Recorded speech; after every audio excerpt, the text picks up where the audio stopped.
Unit 17, check holding cell 6. Inmate doesn't match intake log. No ID, no booking photo. Says he woke up here. And he's got a list of names in his pocket. All of them flagged. Who put me here? The first thing he noticed was the cold. Not the sterile chill of metal, but something older. The cold that settles in concrete. The kind that doesn't leave, even under lights. His fingers twitched first. Then his eyes opened. Ceiling tiles. Gray. Buzzing. Somewhere in the distance a fan creaked and a fluorescent bulb flickered in protest. He blinked, but the room didn't change. It wasn't a dream. He was in a jail cell. The floor beneath him was slick with condensation. The steel cot dug into his back. There were no handcuffs, no bruises, no smell of alcohol. Just the silence. And the growing realization he had no idea who he was. He stood, shaky, and approached the mirrored glass of the door. His reflection stared back, mid-30s, short brown hair, slight stubble, standard issue gray uniform, no name tag, no wounds, just a pair of brown eyes that looked afraid to remember. A knock startled him. A uniformed officer stood on the other side, clipboard in hand, confused. "You awake?" The officer asked, his voice uncertain. "I guess," the man replied. "Name?" "I don't know." The officer's brow furrowed. "You were processed without a scan. No ID, no prints, no booking. We thought maybe you came in as a transfer, but no paperwork followed. You were just in the cell when we changed shifts." The man shook his head. "I don't remember coming here." "I don't remember anything." The officer stepped back. Another joined him, holding a plastic evidence bag. "This was in his front pocket," the second said. Inside the bag, a folded piece of paper. On it, written in ink, now faded by sweat and time, were 7 names. No numbers, no explanations, just names. The first was underlined, Jason Maris. The last had a small red dot beside it. The name? Miles Kenner. The officer looked back at the man. "Do you know any of these people?" He stared at the list. Something flickered in his chest, a pull. Not quite memory. More like a recognition that didn't belong to him. "No," he said, but the lie felt warm in his throat. Familiar. They moved him to an observation cell. Cameras were placed, blood drawn, photos taken. He sat through hours of questions. Nothing came back. No match in any database, no hit on fingerprints, no medical records, no criminal history. No missing person report that resembled his face. He was a ghost. The detective assigned to the case, Andrea Salazar, had seen strange things before, but not like this. When she entered the room, the man was just staring at the mirror, as if he knew she was coming. "Can I ask you something?" he said before she sat down. She nodded. "Do I seem like someone who's done something terrible?" Salazar paused. "You seem like someone waiting to be told who they are." He nodded slowly. "That's what it feels like." She showed him the list again. "This was in your pocket. 7 names. We ran them all. 5 are dead. 2 are missing. One of the dead, Jason Maris, was a former federal analyst. Died in a house fire last year. Except he had a closed casket funeral. No autopsy." The man's throat tightened. "And Miles Kenner?" he asked, his voice low. Salazar raised an eyebrow. "You said you didn't know the names." He didn't. "Respond." "Miles Kenner," she continued, "was a detective, retired early after a psychological breakdown. His last case involved a string of unexplained disappearances. All of them had names on this list. But Kenner vanished 3 weeks ago. No sign of him since." The man pressed his palms against his eyes. "I don't remember anything," he whispered. Salazar leaned in. "Then why are you so afraid of remembering?" Later that night, a janitor found something strange in the intake locker. A second uniform. Folded. Neat. No tag. "No serial number. Just a note pinned to the collar. Check the reflection." They reviewed the footage. During the hour of his supposed intake, the cell cam glitched. Static. A flicker. Then for 23 frames, a silhouette appeared outside. The door. Not entering. Not exiting. Just watching. And in the mirrored glass of the hallway, the man inside was already standing, before the door ever opened. Before anyone had logged him in. Salazar watched the footage on loop. He didn't. "Walk in," she whispered. He was always there. Detective Salazar didn't sleep. Her instincts, honed by 15 years on the force, kept circling the same truth. This wasn't just a case of amnesia. It was too calculated, too quiet. No man appears out of nowhere with a list of dead or missing. People in his pocket, unless he's either a killer or a witness. And something about this man told her. He was neither, or both. She pulled the names again. Jason Maris, Elaine Duval, Robert Finch, Nadia Horn, Elijah Knox, Reuben Sivers, Miles Kenner. She stared at the list long into the night. 6 of them were officially deceased or vanished under unresolved conditions. Jason died in a fire. Elaine disappeared walking home. Robert's body was found with no fingerprints left on file. Nadia's car was pulled from a river, driver missing. Elijah had been presumed dead in a bombing that was never claimed. Reuben vanished after testifying in a classified federal case. All separate, all isolated. But now, they were all written in the same hand. Salazar circled the red dot beside Miles Kenner, the last name, the last known person to have been seen alive. He wasn't just a detective. He had worked inside a short-lived black operations unit during the early 2000s. A clearance-only subsection called Echo, officially shut down. No active members, no paper trail, except for one reference she found in an archived memo from 2009. If any remnants of Echo re-emerge, protocol is to isolate subject and recover all imprinted data before memory cascade begins. What was memory cascade? She looked back at the footage of the man in the cell. He hadn't moved in hours. Just stared, like he was listening to something only he could hear. That morning she returned to the station. The lab report on the list had come in. No fingerprints, no ink match to any known pen brand. But the paper itself, made with a chemical compound discontinued in 2007, that wasn't possible. She walked into the cell, list in hand. The man looked up almost as if he had been waiting for her. She placed the list down between them. "I know you lied yesterday." He said nothing. "You recognized Kenner's name." Still nothing. "You didn't wake up with no memory. You woke up with someone else's." That made him flinch. She leaned forward. "Do you know what a memory implant is?" He shook his head. "You're carrying a life that doesn't belong to you." The man swallowed. "Then why does it hurt like mine?" Salazar paused. "I think you were made to remember things someone else wanted to forget." "And that list? That's not a hit list. It's a retrieval order." He frowned. "Retrieval for what?" She looked him dead in the eye. "For whatever pieces of their minds they left behind inside you." Later that day, Internal Affairs showed up. Not because of him, but because someone had tried to access the mainframe using a now deactivated clearance code, Echo 117B. That code hadn't been used in over a decade, and it had belonged to... Detective Kenner Salazar confronted the man again. "You used that code." He looked stunned. "How could I? I don't even know who I am." "You might not consciously, but something in you does. That's how you knew the name.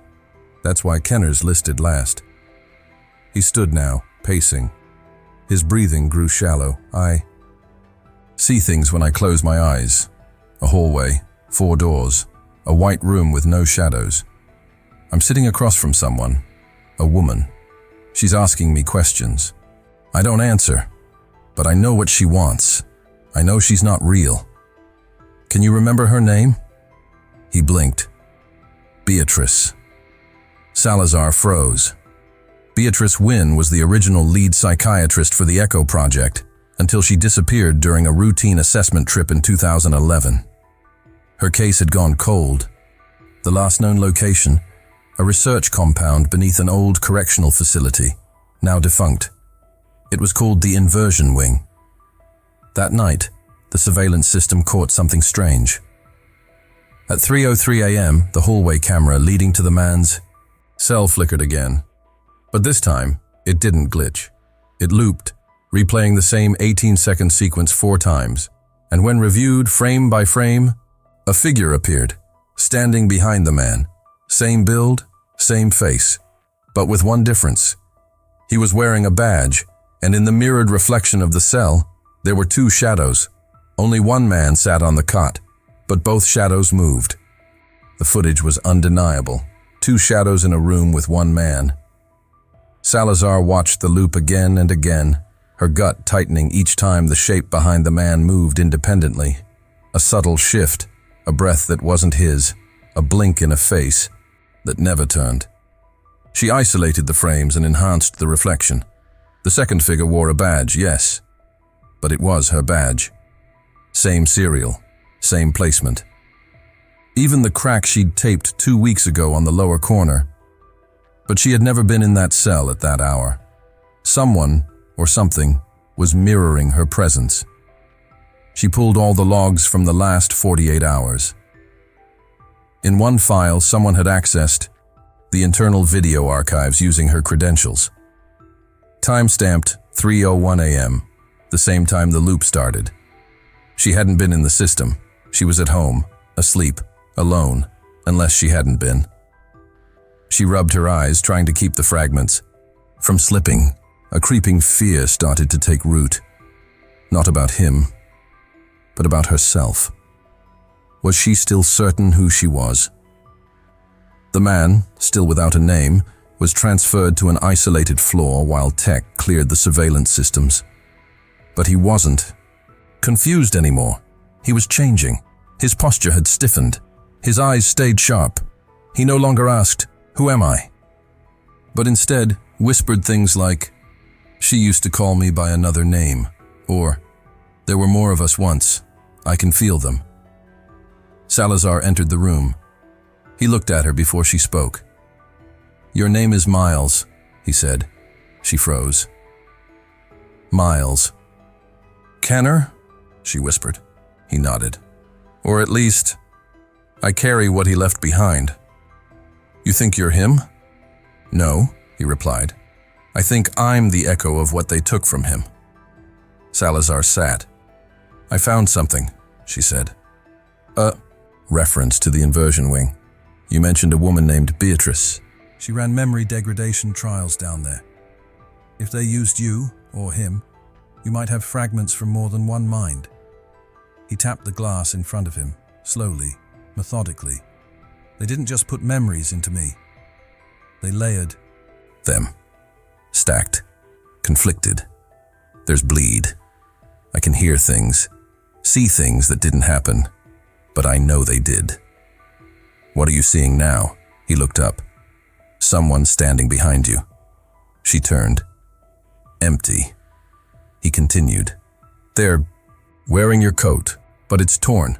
You're bleeding." Salazar felt a chill. "Am I alive?" "I don't think this version of you is." Before she could speak again, the hallway lights flickered. A knock came on the door, but there was no one there. The room, filled with a low static hum, like distant radio feedback. The man's eyes rolled back for a second, then he blinked hard. "Another one's waking up," he said. "Who?" He whispered the name. "Elijah Knox." Salazar stood. "He's dead." "No," the man said, smiling faintly. "He just remembered who he used to be." That night, an emergency call came from County General. A patient had arrived, no ID, bloodied, in shock, repeating a single phrase. "I shouldn't remember this." The name he gave, Elijah Knox. Salazar rushed to the hospital. The man in TS. The bed matched the Knox file, though aged and weathered. His fingerprints, long expunged after his classified service, returned no result. But his DNA, incomplete in 2004 due to technology limits, now matched a sample stored in an encrypted CDC anomaly log from a trauma program connected to Echo. Knox clutched her hand. They said we were just the carriers, he muttered. Temporary vessels. But the memories, they stayed. They festered. They rewrote us. Who else is alive? He coughed, eyes distant. I don't know, but they're waking up now. Salazar returned to the precinct. The man, the one they couldn't name, was gone. His cell undisturbed.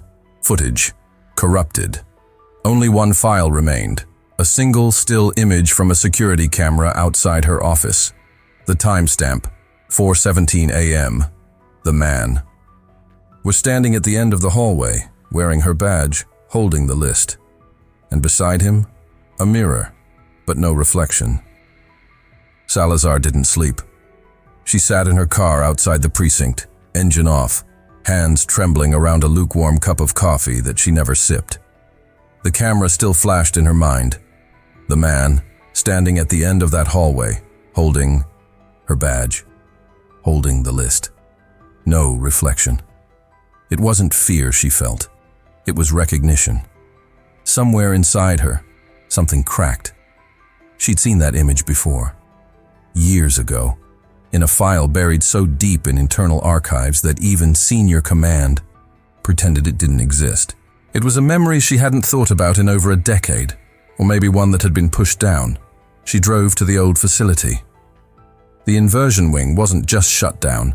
It had been erased, coordinates rerouted, construction records falsified, and the access tunnel sealed under 20 tons of concrete. But she remembered the side road, the one Kenner used to talk about, back when they were still close. Back when she trusted him. Back when she believed that what they were doing was for the right reasons. Back when she still believed she was just a detective and not whatever this was now. The road was still there, overgrown, cracked, forgotten by the city grid, but still real. She followed it for 8 miles until the trees thinned and the remains of a gate came into view. Beyond that, the hillside had partially collapsed, exposing a fracture in the ground, a narrow crevice barely big enough for one person. She went in. The air was stale, dry, echoing. She followed the path down a narrow incline that once led to holding rooms, no electricity. But as she reached the main chamber, she saw something that stole the breath from her chest. Someone was sitting at the end of the hall, cross-legged, still, eyes closed. It was her, or something that looked like her. She drew her gun. "Don't move." The figure didn't react. Salazar stepped closer, same face, same scar on the chin, same chipped badge on the coat, except this version of her was bleeding from the nose. As she moved closer, the figure whispered, "You're the last one left." Salazar froze. "What does that mean?" "You're the last version of yourself that hasn't collapsed." The air grew colder. A vibration hummed in the walls. "You weren't supposed to remember," the figure said. "But the signal was reactivated. The names are waking up. You're next." Salazar stepped back. A light above flickered, not electrical, but biological, like something pulsing inside the concrete. Then came the voice behind her. "I didn't think you'd come alone." She spun around. It was him, the man from the cell. He looked older now, or maybe just complete. "How did you find this place?" she asked. "I didn't," he said. "I followed the part of you that left." She lowered her weapon. "What am I?" He stepped closer. "You're not just a detective. You were part of Echo. Your mind was split into shards. Each one stored a piece of the protocols. You were supposed to forget. But then someone pulled the tether."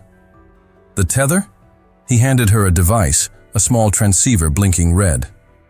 "That signal you received when I made the call from the cell. It wasn't a mistake. It was an ignition." Salazar stared at the device.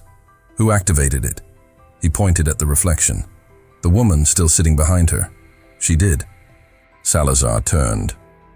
The doppelganger was gone. Only a mirror remained, but this time she could see her reflection. Fractured, glitching, but hers. "I think I understand now," she said quietly. "You were never the target," he replied. "You were the carrier. The names on the list, they weren't victims. They were pieces, and she had been the vault." Back at the precinct, chaos was unfolding. 3 more people had checked into nearby hospitals, all with the same symptoms: memory bleeding, repeating strange phrases, recognizing people they had never met. One of them was a school teacher, another a retired Marine. The third was a child, only 12, who claimed to know the location of a dead agent buried in an unmarked grave. The city was waking up, piece by piece. Echo wasn't dead.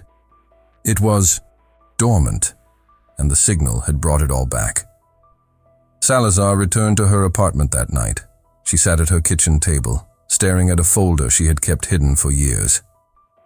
Inside were transcripts, photos, and one final list, not of names, but of locations, one circled in red.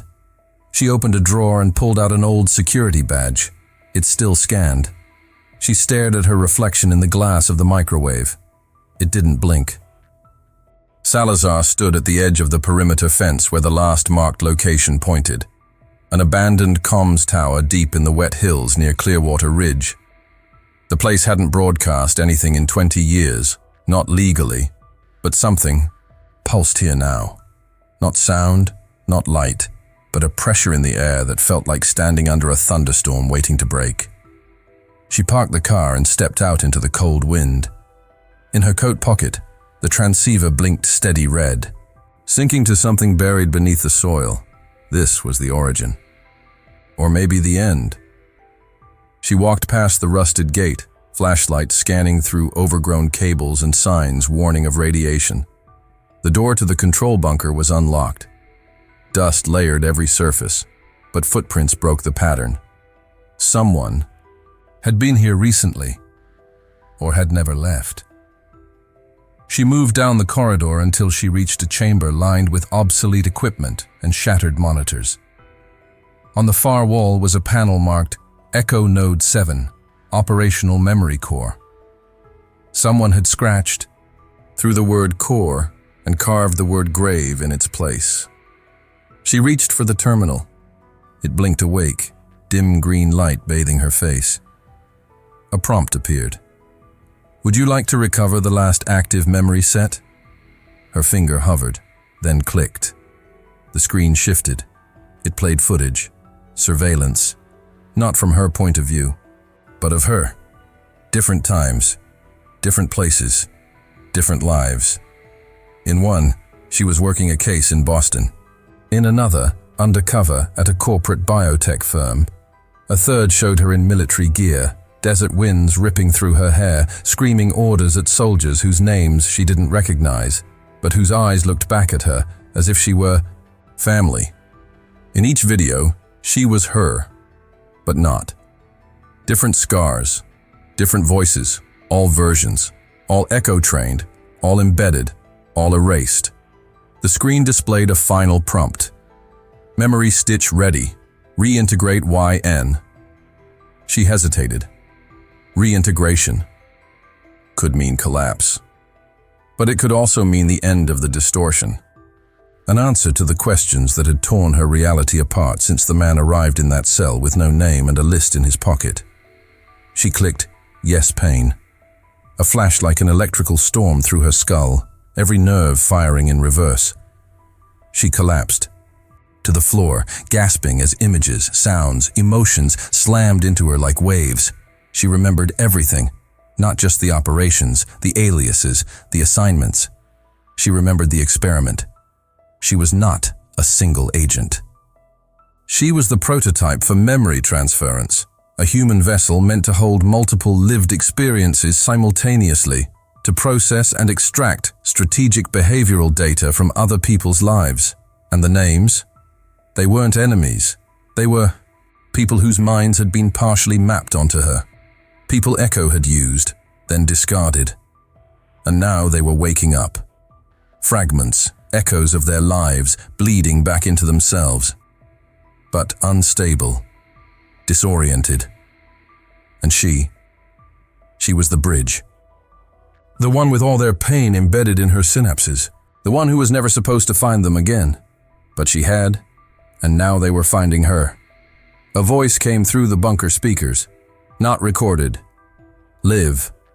I didn't think you'd reintegrate, it said. Familiar. Deep. Salazar stood, blood dripping from her nose. Kenner, she muttered. Call me what you want.